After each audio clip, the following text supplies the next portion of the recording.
Bismillahirrahmanirrahim. Assalamu alaikum, dear students. I hope you are fine.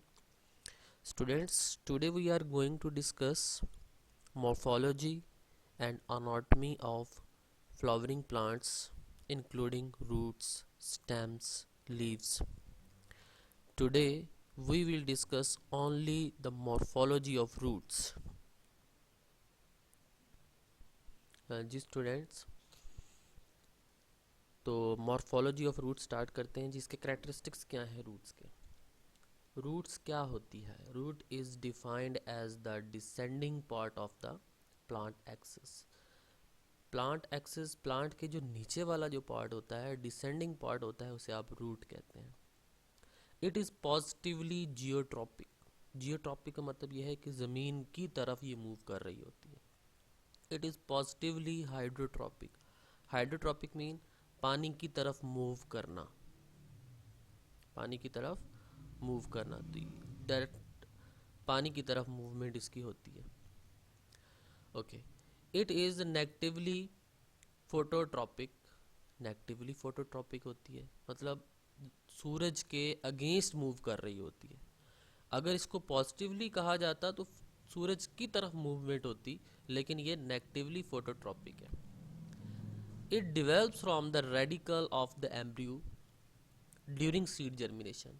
जब seed germination का process होता है तो उसके अंदर जो रेडिकल पोर्शन है, रेडिकल से क्या अराइज होती है? रूट अराइज होती है। Root are the generally non green and the cylindrical. आपने अक्सर रूट्स को देखा होगा जो कि कलरलेस होती हैं, ग्रीन कलर नहीं होता, और ये सिलेंड्रिकल फॉर्म में आती हैं। They produce only similar organ like secondary and tertiary roots. जैसे कि एक सेकेंडरी ग्रोथ हो रही होती है, प्राइमरी ग्रोथ हो रही होती है, वो फिनोमेना भी इसके अंदर मिलता है। They do not show the nodes and internodes.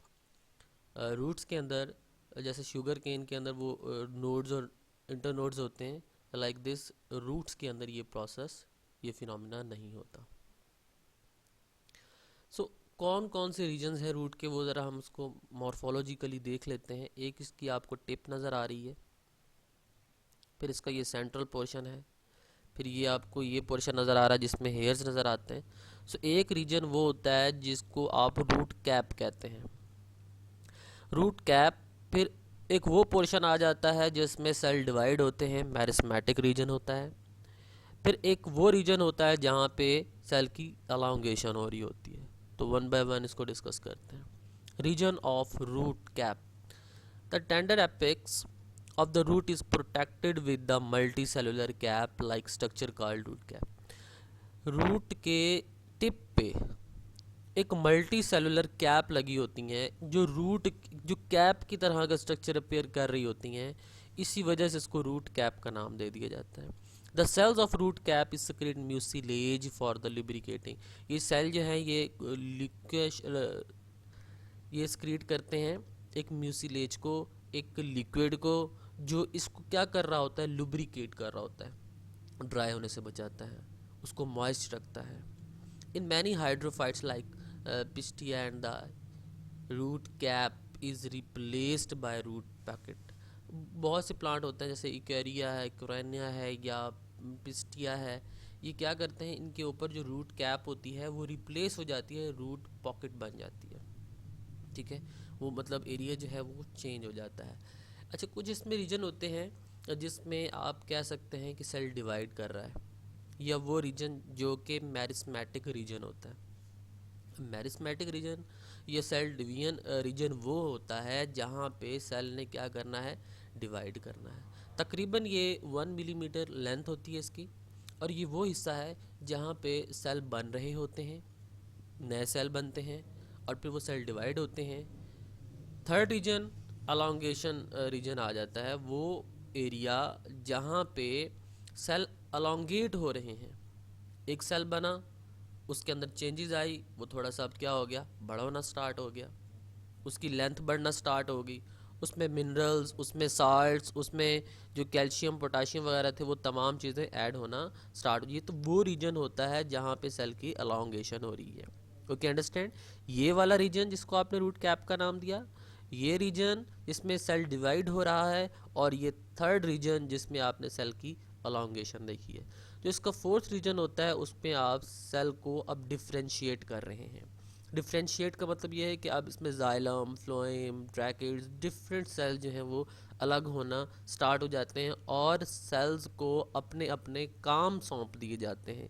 वो फिर अपने अपने काम करता है। लाइक यहाँ पे अगर जाइलम है तो जाइलम को बता दी जाएगा तुम्हारा काम क्या है, पानी को एब्जॉर्ब करना है। फ्लोएम है, फ्लोएम को बता दी जाएगा तुमने फूड को कंडक्ट करना है। ठीक है, इसी तरह यहाँ पे आहिस्ता आहिस्ता तमाम जो सेल्स अलॉन्गेट हुए थे, सेल जो बड़े थे, उनको उनके ओहदे दे दिए जाते हैं, उनको उनके डेजिग्नेशन दे दिए जाते हैं। नेक्स्ट रीजन वो होता है जहाँ पे रूट हेयर आ गए। अब रूट हेयर क्यों बने हैं? रूट हेयर्स पानी को एब्जॉर्ब करने के लिए, मिनरल को एब्जॉर्ब करने के लिए, डिफरेंट चीज़ों को एब्जॉर्ब करने के लिए होते हैं। और ये तकरीबन 10 से 15 दिन के बाद नए बनते रहते हैं और इसका काम जो है वाटर को एब्जॉर्ब करना है, मिनरल्स को एब्जॉर्ब करना है। ओके, रूट के फंक्शन क्या होते हैं? रूट के दो फंक्शन है, एक प्राइमरी फंक्शन है, एक सेकेंडरी फंक्शन है। प्राइमरी फंक्शन तो बहुत सिंपल है कि रूट ने फिक्सेशन का काम करना है, रूट ने एनकरेज का काम करना है, रूट ने एब्जॉर्प्शन का काम करना है, कंडक्शन का काम करना है। फिक्सेशन का मतलब ये है कि इसने प्लांट को सहारा देना है, एक जगह पे प्लांट को होल्ड करके रखना है।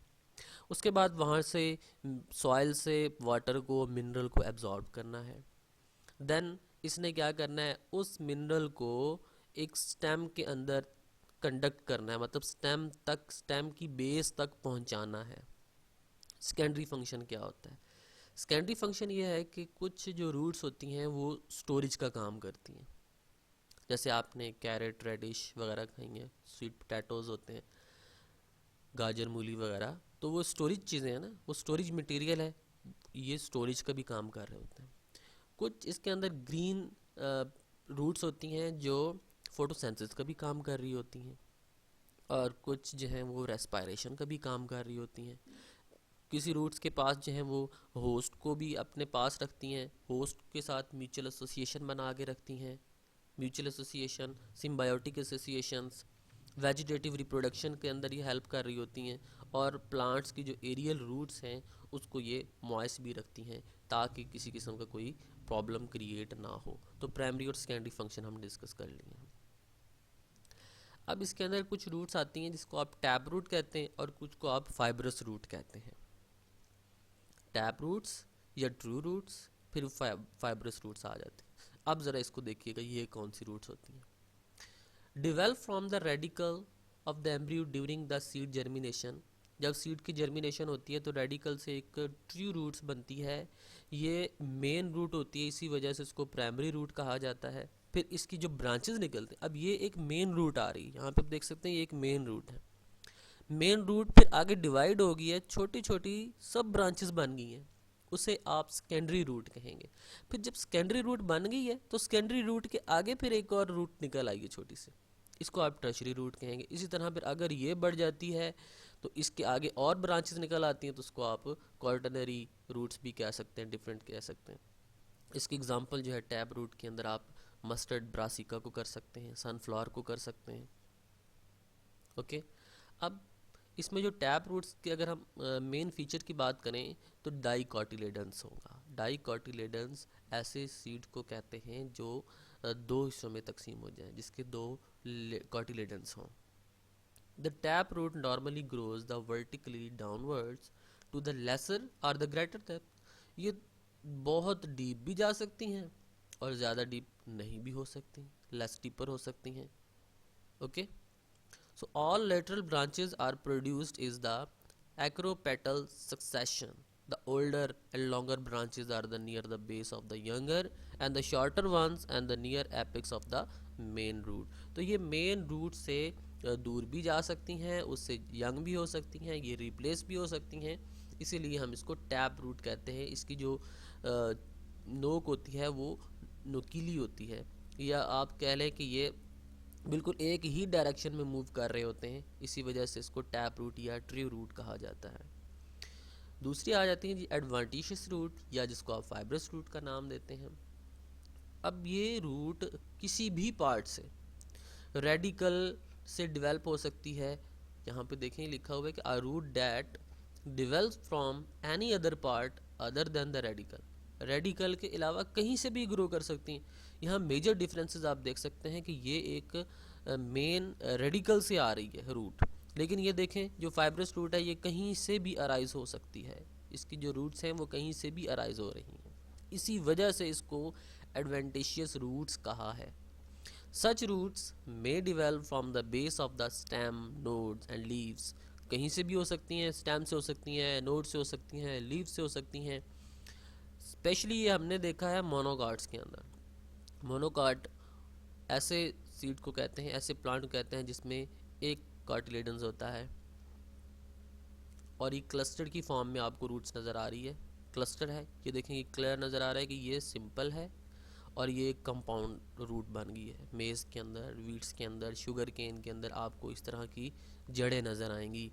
आप अगर गन्ने को लें तो गन्ने के एंड पे इस तरह क्लस्टर लगा होता है, गुच्छा होता है, ये एक्चुअली एडवांशियस रूट होती हैं, क्योंकि ये कहीं से भी अराइज हो सकती हैं, ये रेडिकल से अराइज नहीं होती है, आपने याद रखना है। It is also known as the fibrous root system as the adventitious roots of the grasses look like fibres, fibre की तरह, धागों की तरह नज़र आती हैं, इसीलिए हम इसको फाइब्रस रूट भी कहते हैं। Fibrous root do not grow very deep into the soil, ये डीप नहीं जा सकती। टैप रूट आपने देखा कि काफ़ी डेप्थ में जा सकती हैं, बहुत डीप जा सकती हैं, लेकिन फाइब्रस रूट डेप्थ में नहीं जा सकती। ये डेप्थ में क्यों नहीं जा सकती? क्योंकि ये हर जगह से निकलती हैं, लीव से, स्टेम से, नोड से, कहीं से भी निकल सकती हैं और इसकी ज़्यादा लेंथ नहीं होती। मॉडिफिकेशंस क्या होती हैं टैप रूट में और एडवांटिशियस रूट में? टैप रूट के अंदर आप देख सकते हैं कि स्टोरेज ऑफ फूड और रेस्पायरेशन, दो काम हो रहे हैं। फूड को स्टोर करता है टैप रूट और रेस्पायरेशन के अंदर हेल्प करता है।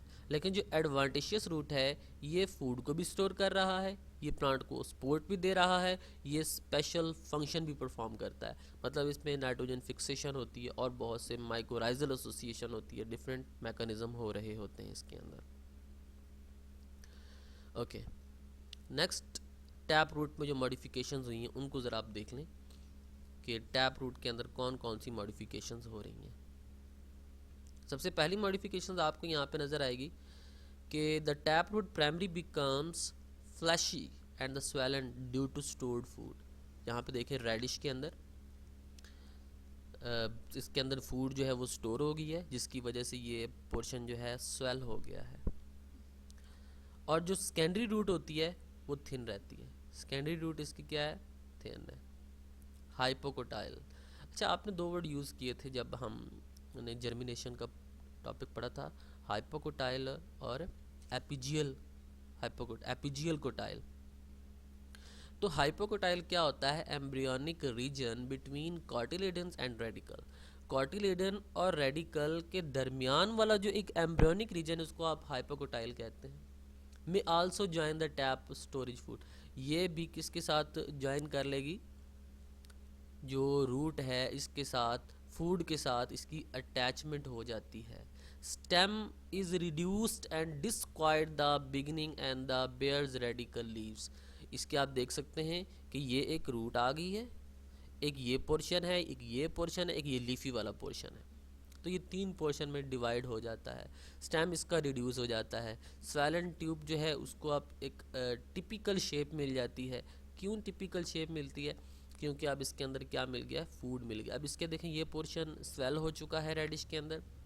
बीट रूट जो है चुकंदर, इसके अंदर देखें ये वाली एक आपको गैप नज़र आ रहा है, मतलब ये स्वेलन तो है पोर्शन, लेकिन इसके साथ जो इसका स्टेम है वो रिड्यूस हो गया है, फिर इसके बाहर लीफ आ गए। इसी तरह कैरेट के अंदर भी आप देख सकते हैं इसकी भी शेप क्या होगी है?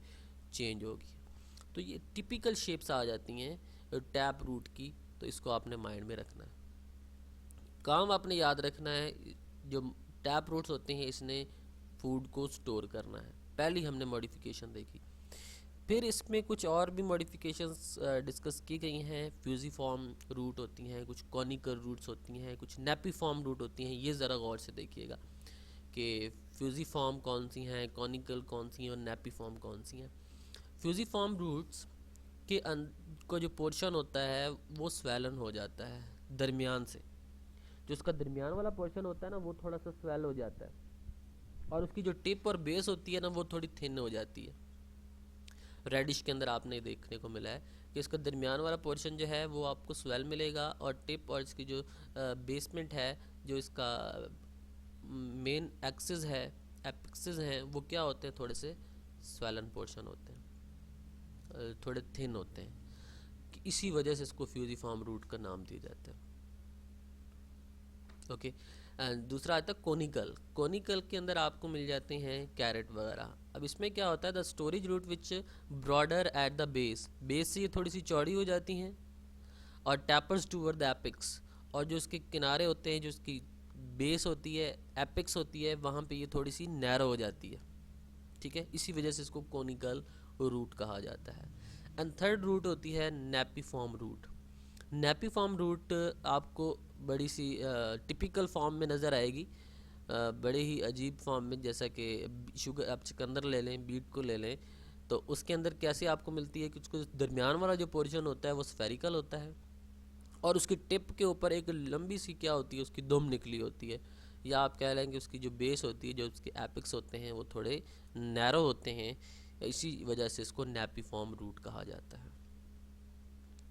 सेकंड इसके अंदर अडॉप्टेशंस जो टैप रूट में आती है वो रेस्पायरेशन है। सो रेस्पायरेशन कैसे करते हैं कि आपने देखा कि जो प्लांट्स होते हैं वो सम टाइम मार्शी एरियाज़ में, स्वॉम्प्स एरियाज़ में, या साल्टी एरियाज़ में ग्रो करते हैं, और ऐसे प्लांट्स को आप हेलोफाइट्स का नाम देते हैं। जो साल्टी एरियाज़ में ग्रो करें वो प्लांट्स हेलोफाइट्स कहलाते हैं।